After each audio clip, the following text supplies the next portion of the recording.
Welcome back to Andy's Guides. In today's video, we are going to show you how to unlink a component here in Webflow.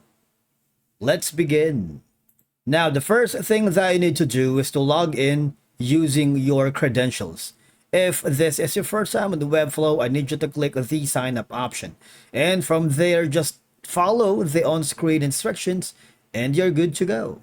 Now, in Webflow, unlinking a component, often referred to as symbol, means that you want to break the connection between the symbol instance on your page and its master symbol. Now, I want you to click on the workspace that you're currently working on and open the designer, because changing that or unlinking that will allow you to make changes to the instance without affecting the master symbol or any other instances. Now, for example, here, if you haven't have a component already, I just want you to click on the edit button here. Click on that and navigate to the left side panel of your dashboard.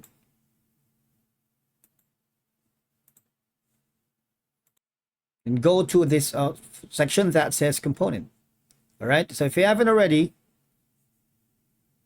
click on the Control plus Shift A. Let's do that. Control plus Shift A.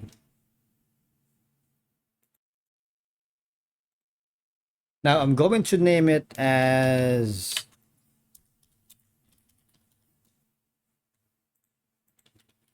description be something like this. All right. And then after that, the next is, now I have already updated the button here.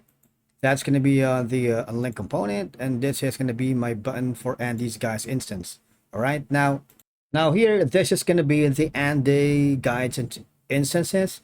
For you to unlink the component, all you're going to do is right click on it and you see there's going to be an option that says unlink instance. That is Shift plus Control plus A. But of course, you need to consider carefully whether to unlink a symbol, as symbols are a powerful feature for maintaining consistent design elements across your project and of course simplifying updates. So it's there for a cause. All right.